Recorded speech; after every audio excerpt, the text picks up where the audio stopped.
Welcome, or welcome back, to Becoming Stoic. In this moment, we'll discuss Stoicism, why we admire it, and why we believe it is essential for dealing with the modern world. Ancient Stoic teaching taught that virtue, the highest good, is based on knowledge. Essentially, the wise live in harmony with the divine reason, also identified with fate and providence, that governs nature, and they are indifferent to the vicissitudes of fortune, and to those of pleasure and pain. Stoicism is about enduring the hardships of life with virtue and strength. Why is this important? Because life is hard and full of random, pedestrian challenges. From hating your job to dealing with sickness and death, life is a constant struggle. However, through Stoicism, you can become stronger and capable of resolving these difficulties with grace, honor, and virtue. For example, you may dislike your job. The quick solution is to quit and betray the people you work with and your family, who may depend on your steady income. With Stoicism, you can accept the hardships of disliking your job. From here, you can focus on embracing this difficulty, relishing in it, and finding long-term solutions to the problem. With the latter approach, you'll build your character, strengthen your emotional control, and achieve the best results for yourself and everyone. Quote, "If you are distressed by anything external, the pain is not due to the thing itself, but to your estimate of it, and this you have the power to revoke at any moment." Marcus Aurelius.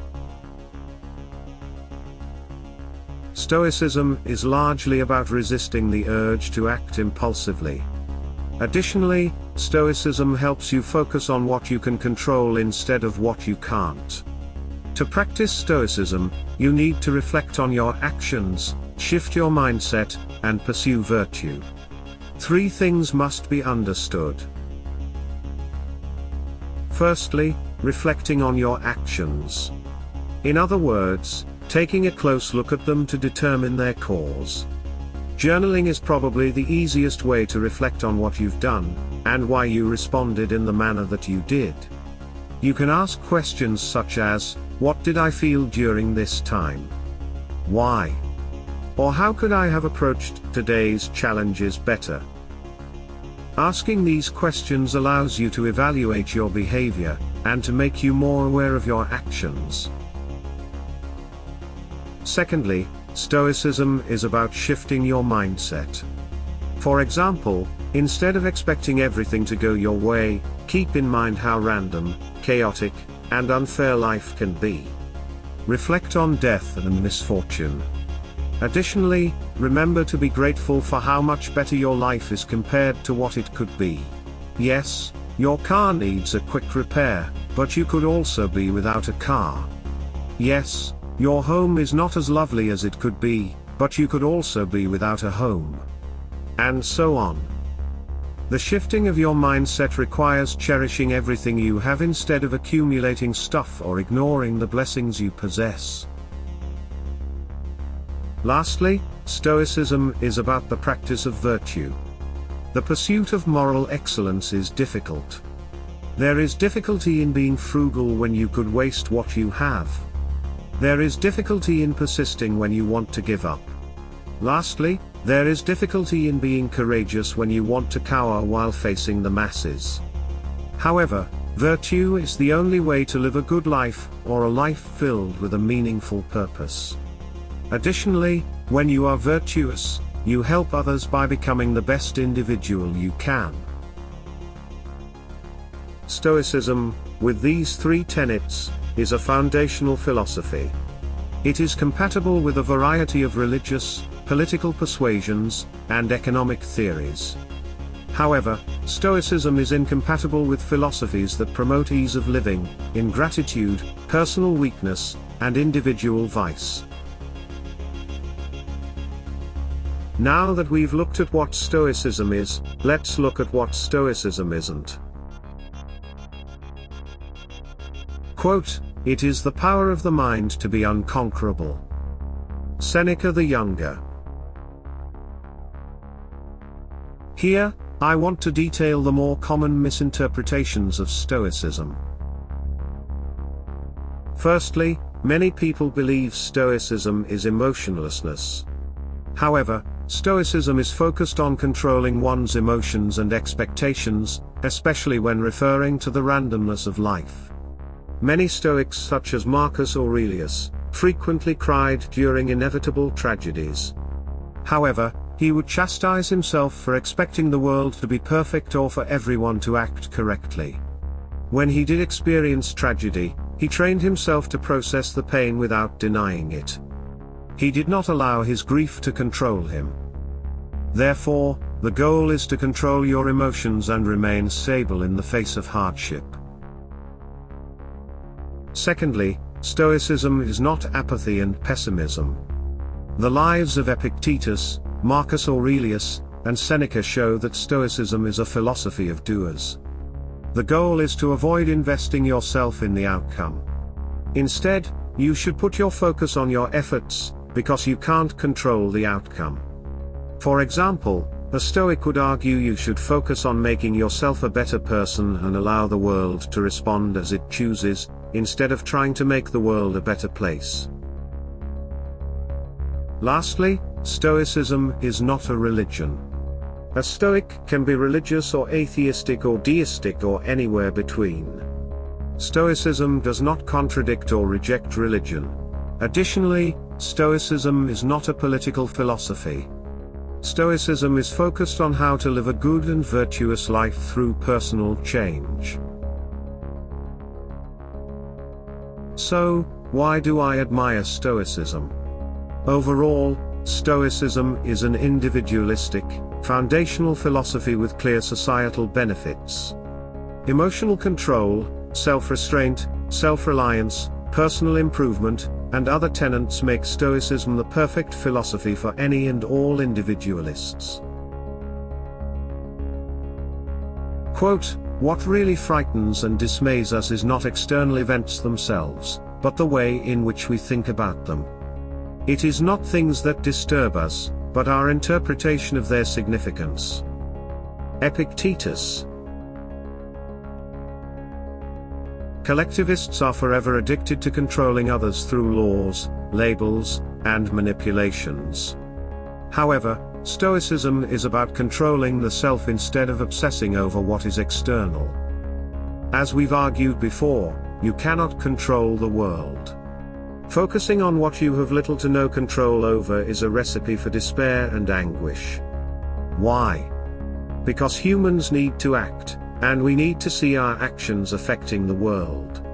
When you focus on what you can improve, you invest time in growing the quality of your life. This growth has a measurable effect and will lead to your long-term happiness.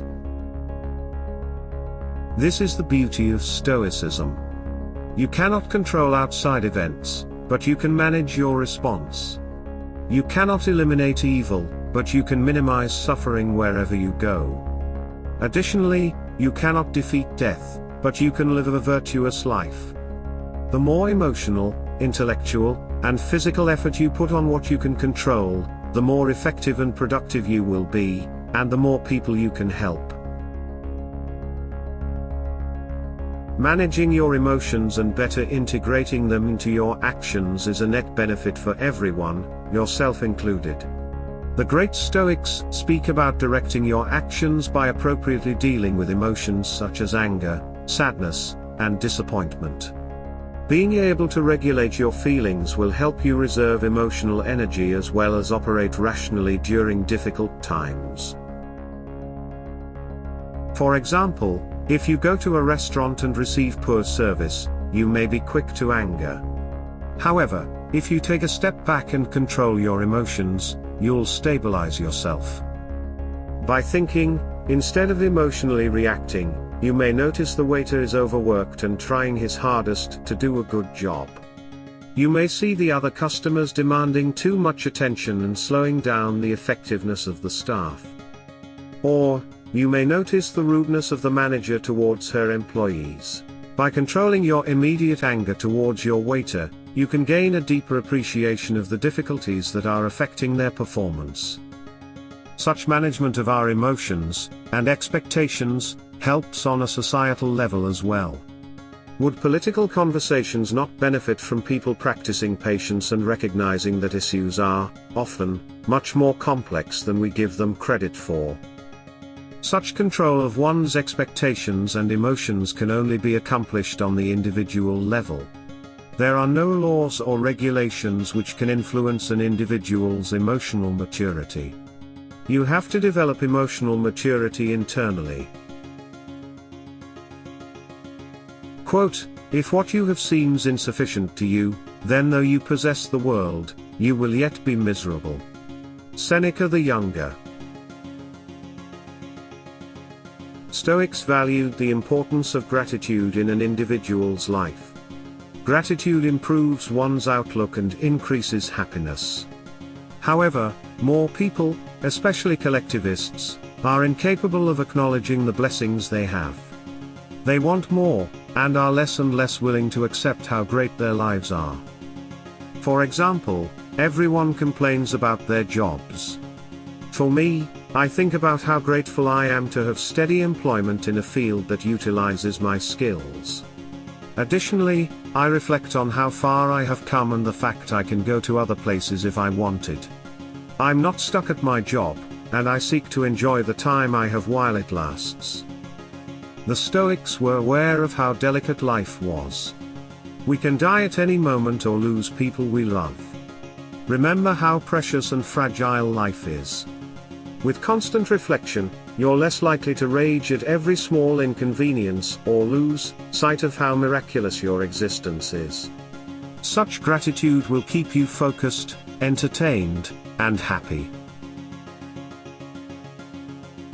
Acta, non verba. Stoicism is a philosophy of action. Because Stoicism is focused on individual efforts and changes, it is a philosophy of action. Stoics do not whine about the course of society or cry about systems of oppression.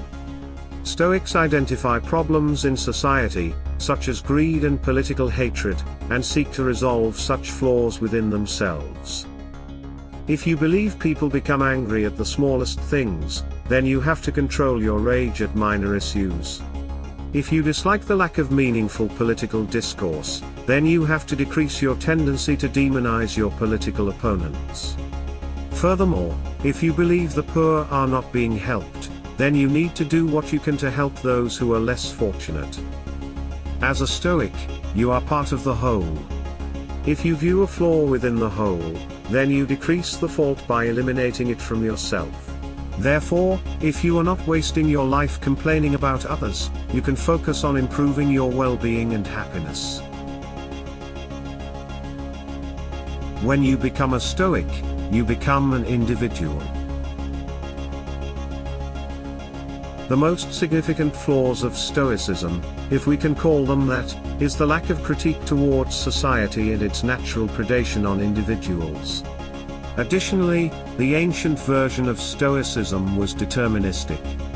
However, Stoicism has much to offer the individual seeking complementary philosophies to help with personal growth and development. We suggest reading the greats and reflecting on their words.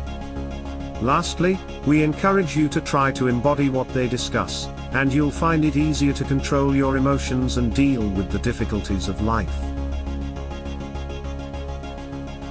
Good luck and para dua, ad astra. Cheers.